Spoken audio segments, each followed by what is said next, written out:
শুভ দিন। রূপালী বাংলাদেশের জন্মদিন। সবাই রূপালী বাংলাদেশের জন্মদিন।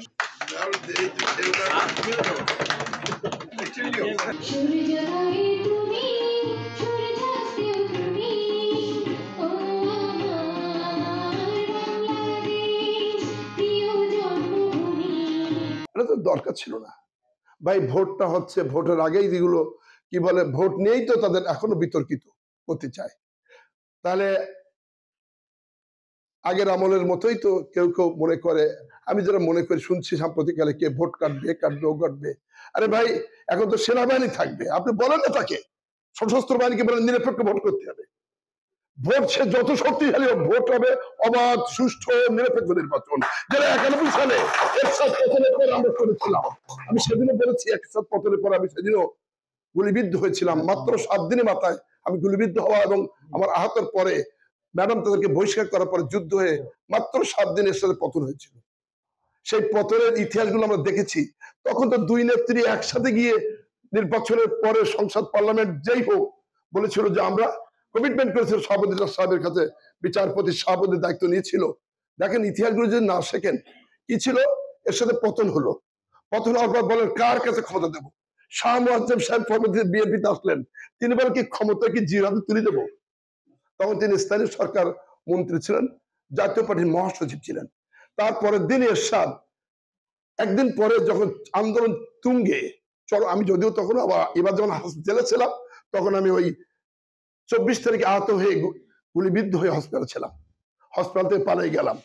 এরপরে পতন হলো। দুটো ইতিহাস আমার সাথে কিছু মিল আছে।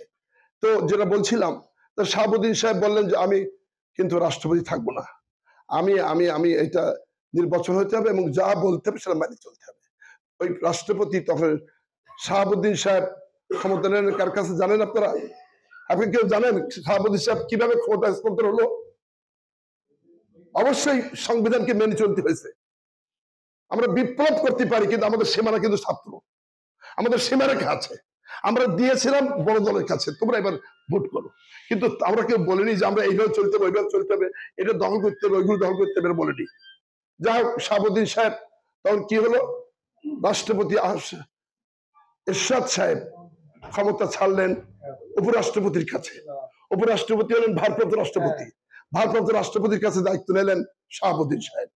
এবং শাহাবুদ্দিন সাহেব সেই দায়িত্ব নিয়ে ভোট করে একটা পার্লামেন্টে বসে দুই নেত্রীকে বসাইয়ে সংসদীয় গণতন্ত্র ফিরে আনলেন। কেন সংবিধান তো ছিল না, তাহলে আগেই তো আলোচনা করে পরে যারা পাস করবে তাদের পড়াবে। আর এবার হলো বিস্তারিত আলাপ, কখনো গণভোট, কখনো পিয়ার, কখনো কত কি ইস্যু তৈরি করা হলো, জটিলতার সৃষ্টি করা হলো। আজকে তাই সেই ভোটই হচ্ছে।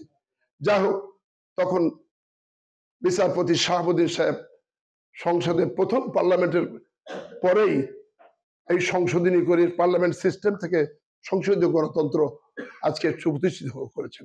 এটাই তো আমাদের দুই নেত্রী এক জায়গায় বসে, সেদিন যদি দেখেন এক জায়গায় বসে করতে হয়েছে।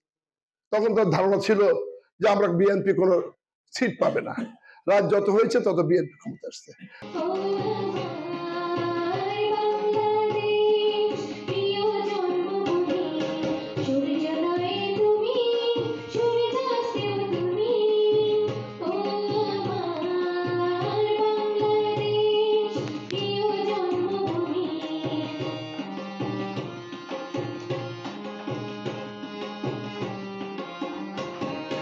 সূর্য